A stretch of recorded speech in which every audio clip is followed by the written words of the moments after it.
নমস্কাৰ মৰমৰ ছাত্ৰ ছাত্ৰীসকল আজি মই তোমালোকলৈ সপ্তম শ্ৰেণীৰ নতুন পাঠ্যপুথি উন্মেষ দ্বিতীয় ভাগৰ প্ৰথম পাঠটো লৈ আহিছোঁ। প্ৰথম পাঠটো হ'ল গছ ভাল পোৱা ককাৰ খং বুলি এটা কবিতা। তোমালোকে নিশ্চয় হয়তো আগতে সেইটো কবিতা শুনিছা। এই কবিতাটো আমি অকণমান পঢ়িবলৈ আগবাঢ়িছোঁ।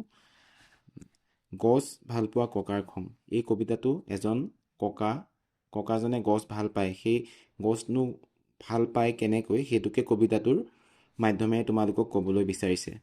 এতিয়া মই কবিতাটো পঢ়ি পাঠ কৰি শুনাম, তোমালোকে শুনিবা। ভাল পালোঁ ৰঘুনাথ, তুমি মোক পুতেৰাৰ বিয়ালৈ মাতিলা, পিছে ৰভাখন দিবলৈকে আমলখি গছজোপা কিয়নো কাটিলা। আলহী অতিথি যাব ৰভা নাইকিয়া হ'ব, বোৱাৰীয়ে ঘৰখন দিবহি পুৰাই, পিছে কোৱাচোন ৰঘুনাথ, আমলখি গছজোপা সহজতে পাবানে ঘূৰাই। দৰাটিক মাতাচোন এজোলোকা আশীৰ্বাদ দিওঁ আৰু যাওঁ, গছজোপা কটা বাবে লুচি ভাজি ৰসগোল্লা একোকে নাখাওঁ। কবি ডক্টৰ ভৱেন্দ্ৰনাথ শইকীয়া। গছ ভাল পোৱা ককাৰ খং কবিতাটোৰ কবি হ'ল ভৱেন্দ্ৰনাথ শইকীয়া। কবি পৰিচয়ত আছে ডক্টৰ ভৱেন্দ্ৰনাথ শইকীয়াৰ বিষয়ে, আৰু ভৱেন্দ্ৰনাথ শইকীয়া জন্ম হৈছিলে 1932 চনত আৰু মৃত্যু হৈছিলে 2003 চনত। এগৰাকী শিশু সাহিত্যিক, গল্পকাৰ, ঔপন্যাসিক আৰু চলচ্চিত্ৰ পৰিচালক। তেওঁ জন্ম নগাঁৱত। ডক্টৰ শইকীয়া গুৱাহাটী বিশ্ববিদ্যালয়ৰ পদাৰ্থ বিজ্ঞান বিভাগৰ অধ্যাপক আছিল।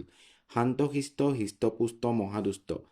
তেওঁৰ এখনি কালজয়ী অনাতাঁৰ শিশুনাট, তেওঁ সঁফুৰা শিশু আলোচনী আৰু প্ৰান্তিক নামৰ মাহেকীয়া সাহিত্য আলোচনীখনৰ প্ৰতিষ্ঠাপক সম্পাদক আছিল। শিশুৰ কল্যাণৰ বাবে তেওঁ আৰোহণ নামৰ এটি অনুষ্ঠান প্ৰতিষ্ঠা কৰি থৈ গৈছে। আমি এই কবি ডক্টৰ ভৱেন্দ্ৰনাথ শইকীয়াৰ বিষয়ে যদি ক'বলৈ যাওঁ, আমি শিশুৰ ওপৰত বহুতো কাম কৰিছে, বহুতো আলোচনী লিখিছে, আৰু সেয়ে আমি তেওঁক শিশু সাহিত্যিক বুলি ক'ব পাৰোঁ। তোমালোকে কথাষাৰ মনত ৰাখিবা। এতিয়া আমি ক্ৰিয়াকলাপৰ দিশে আগবাঢ়িছোঁ। পাঠভিত্তিক ক্ৰিয়াকলাপৰ আমি প্ৰথম প্ৰশ্নলৈ আমি আগবাঢ়ি। প্ৰথম প্ৰশ্ন, তলত দিয়া প্ৰশ্নবোৰৰ শুদ্ধ উত্তৰটো বাছি উলিয়াই সঠিক বৃত্তটো পূৰ কৰা। ইয়াৰ বৃত্ত ক খ গ ঘ আছে। ইয়াত আমি ক খ গ ঘৰ পৰা যোনটো শুদ্ধ ইয়াত আমি পূৰ কৰিব লাগে। ভাল পালোঁ ৰঘুনাথ এই কথাষাৰ ককাই কিয় কৈছিল। আমলখি গছজোপা কটা বাবে, ৰঘুনাথে পুতেকৰ বিয়ালৈ মতা বাবে, বিয়াৰ ৰভাখন দিয়াৰ বাবে, বিয়ালৈ আলহী অতিথি অহাৰ বাবে। তোমালোকে কবিতাটো পঢ়ি গম পাইছা যে ভাল পালোঁ ৰঘুনাথ বুলি কিয় কৈছিলে। ভাল পালোঁ ৰঘুনাথ, তুমি মোক পুতেৰাৰ বিয়ালৈ মাতিলা, এনেকৈ আছিলে। সেইকাৰণে আমি খটো হ'ব শুদ্ধ উত্তৰ, ৰঘুনাথে পুতেকৰ বিয়ালৈ মতাৰ বাবে। গতিকে তোমালোকে খটোত এনেকে ঘেৰ কৰিবা বা খটো পূৰ কৰিবা। তাৰ পিছৰ প্ৰশ্নটো কি আছে যে বিয়া ঘৰত ককাৰ খং উঠাৰ কাৰণটো কি। বিয়াৰ ৰভাখন দিয়াৰ বাবে, আমলখি গছজোপা কটাৰ বাবে, বিয়ালৈ আলহী অতিথিবোৰ অহাৰ বাবে, ঘৰলৈ ন বোৱাৰী অহাৰ বাবে। কোনটো শুদ্ধ উত্তৰ যে খং উঠিছিলে কিয়, আমলখি গছজোপা কটাৰ বাবে একোকে নাখাওঁ বুলি কৈছিলে। সেইকাৰণে ইয়াতো খটোৱে শুদ্ধ উত্তৰ। ইয়াত খটোত আমি গোল দিব লাগিব। তাৰ পিছৰ প্ৰশ্ন হ'ল গ, মানে শেষৰটো প্ৰশ্ন, আলহী অতিথি যাব ৰভা নাইকিয়া হ'ব, কথাষাৰ কোনে কাক কৈছিল। ককাই দৰাটিক কৈছিল, ৰঘুনাথে ককাক কৈছিল, ককাই ৰঘুনাথক কৈছিল, আৰু দৰাটিয়ে ককাক কৈছিল। কোনে কৈছিলে। ভাল পালোঁ ৰঘুনাথ বুলি যে আমি কবিতাটোত কৈছিলে, তুমি মোক পুতেৰাৰ বিয়ালৈ মাতিলা বুলি কৈছিলে, কোনে কৈছিলে। ৰঘুনাথে কৈছিল নে ৰঘুনাথ। ককাই ককাই ৰঘুনাথক কৈছিলে। গতিকে আমি গটোত আমি পূৰ কৰিব লাগিব। ঠিক আছে। এতিয়া আমি এইকেইটা প্ৰশ্নৰ পৰা আমি ইয়াৰ পিছৰ প্ৰশ্নলৈ প্ৰশ্ন 2, তলত দিয়া প্ৰশ্নকেইটাৰ উত্তৰ দিয়া। কত দিছে, কবিয়ে কবিতাটোত কাৰ বিয়াৰ কথা উল্লেখ কৰিছে। আমি মনত পেলাওঁচোন বাৰু, কাৰ বিয়াৰ কথা উল্লেখ কৰিছে। ৰঘুনাথৰ পুতেকৰ বিয়া নহয় জানো। উত্তৰটো হ'ব এনেধৰণৰ যে ৰঘুনাথৰ পুতেকৰ বিয়াৰ কথা উল্লেখ কৰিছে। তাৰপিছত ক নম্বৰ প্ৰশ্নটো কি দিছে যে বিয়া ঘৰলৈ আহি ককাই ৰঘুনাথক সোধা প্ৰশ্ন দুটা কি কি। বিয়া ঘৰলৈ আহি ককাই ৰঘুনাথক কি প্ৰশ্ন দুটা সুধিছে। বিয়া ঘৰলৈ আহি ককাই ৰঘুনাথক সোধা প্ৰশ্ন দুটা হ'ল, 1. আমলখি গছজোপা কিয় কাটিলা, আৰু 2. আমলখি গছজোপা সহজতে ঘূৰাই পাবানে। এনেধৰণে দুটা প্ৰশ্ন ককাই বিয়াখনলৈ আহি ৰঘুনাথক সুধিছিলে। ইয়াৰ পিছত গ নম্বৰ প্ৰশ্নলৈ যদি আমি যাওঁ, দৰাটিক মাতিবলৈ ককাই ৰঘুনাথক কিয় কৈছিল? দৰাটিক মাতিব উত্তৰটো হ'ল, দৰাটিক মাতিবলৈ ককাই ৰঘুনাথক কোৱাৰ কাৰণ হ'ল, ককাই দৰাটোক এজোলোকা আশীৰ্বাদ দিব বিচাৰিছিল। মানে এজোলোকা আশীৰ্বাদ দিওঁ আৰু যাওঁ বুলি কৈছিলে, সেইকাৰণে মানে এজোলোকা মানে অলপ আশীৰ্বাদ দিব আৰু যাব, কাৰণ গছজোপা কাটিছে সেইকাৰণে একো ইয়াত তেওঁ থাকিবলৈ আৰু মন নাই। ইয়াৰ পিছৰ হ'ল ঘ নম্বৰ প্ৰশ্নটো কি দিছে চোৱা। ককাই বিয়াখনত কিয় একো হোৱা নাছিল? ককাই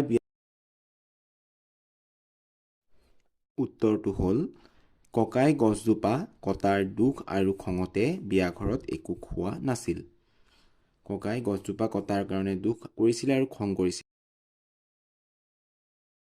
মৰমৰ ছাত্ৰ ছাত্ৰীসকল, এতিয়া খ নম্বৰ প্ৰশ্নটোত আছে কি? এতিয়া ওপৰৰ উদাহৰণটো চাই তলৰ স্তৱক দুটা ভাৱাৰ্থ লিখা। তোমালোকক ওপৰত কিছুমান এটা পিছে ৰভাখন দিবলৈকে আমলখি গছজোপা কিয়নো কাটিলা স্তৱকটি ভাৱাৰ্থ দিয়া আছে, তোমালোকে পঢ়ি চাবা। এতিয়া প্ৰথম স্তৱকটো দিছে, গছজোপা কটা বাবে লুচি ভাজি ৰসগোল্লা একোকে নেখাওঁ। ইয়াৰ ভাৱাৰ্থ হ'ব যে উক্ত পদ্যফাকি ডক্টৰ ভৱেন্দ্ৰনাথ শইকীয়াদেৱৰ গছ ভালপোৱা ককাৰ খং নামৰ কবিতাটোৰ পৰা লোৱা হৈছে। ইয়াত ককাজনে বিয়া খাবলৈ গৈ ৰঘুনাথৰ ঘৰত আমলখি গছজোপা কটা দেখি বিয়াঘৰত লুচি ভাজি ৰসগোল্লা নোখোৱাৰ কথা প্ৰকাশ কৰিছে। ৰঘুনাথৰ চোতালত থকা আমলখি গছজোপা বিয়াৰ ৰভা দিবৰ বাবে কাটি পেলাইছিল, সেইবাবে ককাই মনত বৰ দুখ পাইছিল আৰু বিয়াঘৰত কোনো ধৰণৰ খাদ্য গ্ৰহণ নকৰাৰ সিদ্ধান্ত গ্ৰহণ কৰিছিল। ইয়াৰ পিছত আছে, পিছে কোৱাচোন ৰঘুনাথ, আমলখি গছজোপা সহজতে পাবানে ঘূৰাই? পিছে কোৱাচোন ৰঘুনাথ, আমলখি গছজোপা সহজতে পাবানে ঘূৰাই? কণৰ ভাৱাৰ্থ যদি আমি ক'বলৈ যাওঁ, কি হ'ব? এই পদ্যফাকি ডক্টৰ ভৱেন্দ্ৰনাথ শইকীয়াৰ গছ ভালপোৱা ককাৰ খং নামৰ পদ্যটিৰ পৰা লোৱা হৈছে। ইয়াত ককাজনে ৰঘুনাথে পুতেকৰ বিয়াৰ বাবে ইতিমধ্যে কটা গছজোপা পুনৰ ঘূৰাই নোপোৱাৰ প্ৰসংগত প্ৰশ্ন কৰিছে আৰু বিয়াৰ ৰভাৰ বাবে ৰঘুনাথে কাটি পেলোৱা গছজোপা আকৌ ঘূৰাই নাপাব কাৰণে ককাৰ খং উঠিছিল। এই গছজোপা ৰভাখন দিবৰ বাবে নাকাটি গছজোপা সংৰক্ষণ কৰি কিবা এটা। এতিয়া 4 নম্বৰ প্ৰশ্ন, ভাবি কোৱা আৰু লিখা। ক প্ৰশ্নটো দিছে, ৰঘুনাথে আমলখি গছজোপা নকটাকৈ বিয়াৰ ৰভাখন কেনেদৰে সজাব পাৰিলেহেঁতেন? তুমি যদি লিখিবলৈ চোৱা এনেধৰণে লিখিব পাৰি যে ৰঘুনাথে আমলখি গছজোপা নকটাকৈ আমলখি গছজোপা সুন্দৰভাৱে সজাই গছজোপাক বিয়াৰ এটা অংশ হিচাপে ৰাখিব পাৰিলেহেঁতেন। খ নম্বৰ প্ৰশ্নত দিছে, ৰঘুনাথৰ পুতেকৰ বিয়ালৈ যদি তুমি গ'লাহেঁতেন, আমলখি গছজোপা কটা বাবে তুমি কি ক'লাহেঁতেন? উত্তৰটো মই লিখিছোঁ, মই যদি ৰঘুনাথৰ পুতেকৰ বিয়ালৈ গ'লোহেঁতেন তেতিয়া গছজোপা কটাৰ বাবে তলত দিয়া ধৰণে ক'লোহেঁতেন, তুমি গছজোপা কটাৰ বাবে মই মনত বৰ দুখ পাইছোঁ। ভৱিষ্যতে এনে সিদ্ধান্ত নোলোৱা বুলি আশা থাকিল আৰু এই কাৰ্যৰ ক্ষতিপূৰণ হিচাপে তুমি অন্ততঃ 5 জোপা গছ ৰোপণ কৰি তাৰ প্ৰতিপালন কৰিবা বুলি আশা ৰাখিলোঁ। ইয়াৰ পিছৰ প্ৰশ্ন গ প্ৰশ্নত দিছে, কবিতাটোত ককাৰ কথাৰ মাজেৰে কি বাৰ্তা দিবলৈ বিচৰা হৈছে? উত্তৰ, কবিতাটোত ককাৰ কথাৰ মাজেৰে ককাৰ গছৰ প্ৰতি থকা অদম্য ভালপোৱা আৰু প্ৰকৃতি প্ৰেমৰ বাৰ্তা